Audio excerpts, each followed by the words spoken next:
और ग्रेटर नोएडा से बड़ी खबर है, जहां सिलिकॉन वैली की पहली इमारत तैयार। 5,000 करोड़ में बनकर तैयार हुई इमारत। सीएम योगी आज उसका उद्घाटन करने जा रहे हैं। करीबन 3 लाख स्क्वायर फीट में ये डेटा सेंटर फैला हुआ है। सेंटर का हर एक ब्लॉक 7 फ्लोर का होगा। 5,000 करोड़ की लागत से ये पहली इमारत बनकर तैयार हुई है। पहली बिल्डिंग को योटा D1 का नाम दिया गया है। 24 महीने में हीरा नंदानी ग्रुप ने तैयार की है ये पहली इमारत। इसमें एक साथ 1500 लोग काम कर सकते हैं। एक ब्लॉक की क्षमता 5,000 सर्वर रैक की है। तो वहीं यूपी में 5,000 करोड़ रुपए की लागत से बन रहे सिलिकॉन वैली की पहली इमारत अब बनकर तैयार हो चुकी है। सीएम योगी आज इसका उद्घाटन करेंगे और करीब 3 लाख स्क्वायर फीट पर फैले इस डेटा सेंटर को सिर्फ 24 महीने में ही हीरा नंदानी ग्रुप ने डेवलप किया। इसकी पहली बिल्डिंग को योटा D1 का नाम दिया गया है। इसमें एक साथ 1500 लोग काम कर सकते हैं।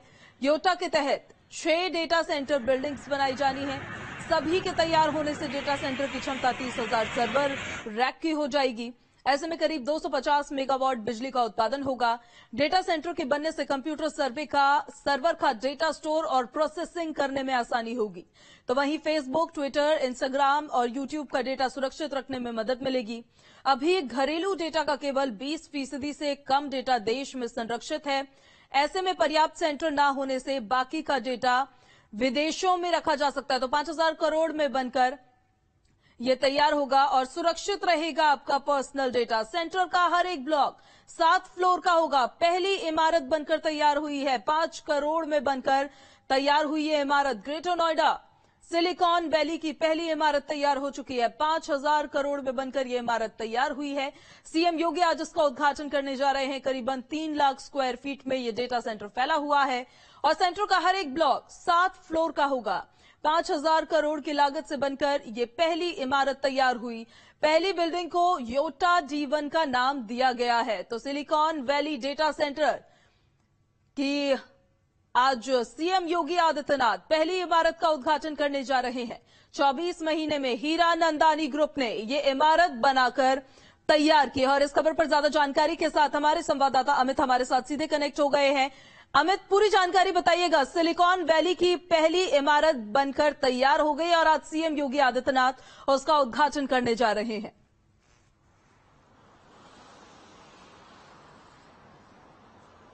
बिल्कुल, देखिए, सीएम योगी आदित्यनाथ 2 दिवसीय दौरे पर ग्रेटर नोएडा पहुंचेंगे और करीब 3 बजे के आसपास वो आज यहां पहुंचेंगे। जो डेटा सेंटर बनाया गया है उसकी पहली इमारत बनकर तैयार हो गई है। यहां पर 6 इमारत बनाई जानी है, 6 टावर तैयार किए जाएंगे और जो टावर तैयार हुआ है उसमें 30 मेगावाट डेटा रखा जा सकता है। उत्तर प्रदेश का पहला डेटा सेंटर ये बनाया गया है। इस डेटा सेंटर के पूरे तैयार होने के बाद 60% जो भारतीय हैं, जो इंटरनेट यूजर हैं, उनका डेटा सुरक्षित यहाँ पर रखा जाएगा और आज इसकी शुरुआत सीएम योगी करने जा रहे हैं। पूरी तैयारियां कर ली गई हैं और शाम को यहीं गौतम बुद्ध विश्वविद्यालय में मुख्यमंत्री विश्राम करेंगे, रात्रि विश्राम। और कल सुबह जो राष्ट्रपति हैं द्रौपदी मुर्मू, वो ग्रेटर नोएडा पहुंचेंगी। एक्सपो मार्ट में एक वाटर ऑफ द वीक कार्यक्रम है, उसमें उनकी अगुवाई करेंगे और उसके बाद एक और बड़ी परियोजना सीएम योगी के द्वारा ग्रेटर नोएडा वासियों को दी जाएगी। पिछले 17 साल से अधर में लटकी हुई गंगाजल सप्लाई की योजना का शुभारंभ कल सीएम योगी करेंगे। उसके अलावा तमाम कई परियोजनाएं नोएडा अथॉरिटी की भी हैं, ग्रेटर नोएडा अथॉरिटी की भी हैं। उन परियोजनाओं की सौगात यहां पर सीएम योगी देते हुए नजर आएंगे और कल शाम को करीब 6 बजे के आसपास लखनऊ के लिए वो रवाना होंगे। फिलहाल आज की जो महत्वपूर्ण सौगात है वो डेटा सेंटर के रूप में है, जिसको लेकर सीएम योगी पहुंचेंगे यहाँ पर। और अधिकारियों की अगर बात की जाए तो तमाम सुरक्षा व्यवस्था के जो इंतजामात हैं वो पूरे कर लिए गए हैं यहाँ पर। और सीएम के पहुंचने से पहले डेटा सेंटर में जो भी तैयारियां थी वो पूरी कर ली गई हैं। यमुना अथॉरिटी के तमाम अधिकारी वहां पर सुबह से ही पहुंचना शुरू हो गए और डेटा सेंटर का निर्माण करने वाली कंपनी से जुड़े हुए तमाम लोग वहां पर मौजूद हैं। और सीएम जिस वक्त यहां पहुंचेंगे इस डेटा सेंटर की खासियत को लेकर अधिकारियों के साथ मीटिंग भी करेंगे। किस किस तरीके से यहाँ डेटा सुरक्षित रखा जाएगा उसको लेकर भी समीक्षा करेंगे। एक तरफ जहां उत्तर प्रदेश में पहला डेटा सेंटर बन रहा है, वहीं दूसरी तरफ लोगों के लिए रोजगार के अवसर भी खुलेंगे। 1500 लोगों को सीधे तौर पर रोजगार यहाँ पर शुरुआती तौर पर मिलने की बात अधिकारियों द्वारा की गई है। और साथ के साथ जिस तरीके से आए दिन तमाम अपराध, क्राइम, साइबर क्राइम ये सब हो रहे हैं, तो डेटा सेंटर बनने के बाद उस पर भी काफी हद तक लगाम लगेगी। तो एक बड़ी उपलब्धि उत्तर प्रदेश के नाम आज होने जा रही है इस डेटा सेंटर के रूप में। कैसी तैयारियां वहां पर की गई है अमित, क्या व्यवस्थाएं की गई है?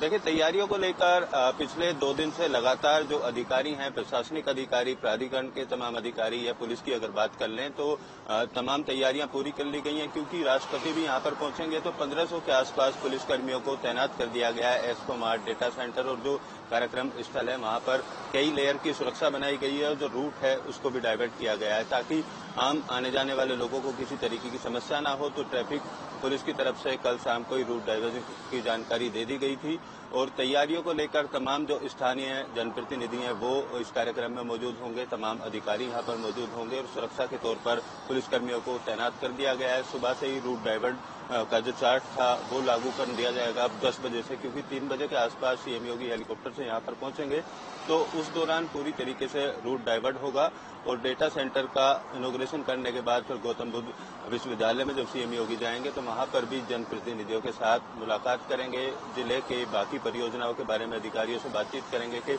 और जो विकास के कार्य चल रहे हैं, जिस तरीके से जेवर एयरपोर्ट का निर्माण चल रहा है तो उसके निर्माण को लेकर भी बातचीत की जाएगी, क्योंकि 2024 तक जेवर एयरपोर्ट का निर्माण कार्य पूरा करना है। दूसरी तरफ जमीन अधिग्रहण जो दूसरे फेज की जेवर एयरपोर्ट के लिए होनी है उसको लेकर किसानों की सहमति की बात की जाए तो सीएम योगी द्वारा 1000 रुपया प्रति वर्ग मीटर मुआवजा बढ़ा दिया गया था, जिसके बाद अब 75% किसानों की सहमति मिल गई, तो उस मुद्दे पर भी बातचीत होंगी। साथ ही साथ फिल्म सिटी निर्माण जो चल रहा है, जो ड्रीम प्रोजेक्ट है यमुना अथॉरिटी के इलाके में, उन तमाम चीजों को लेकर समीक्षा यहाँ पर की जाएगी और सबसे बड़ी जो परियोजना है उत्तर प्रदेश की डेटा सेंटर। ठीक है अमित, आप बने रहिए हमारे साथ, आपके पास मैं वापस लौटूंगी। फिलहाल खबरों में आगे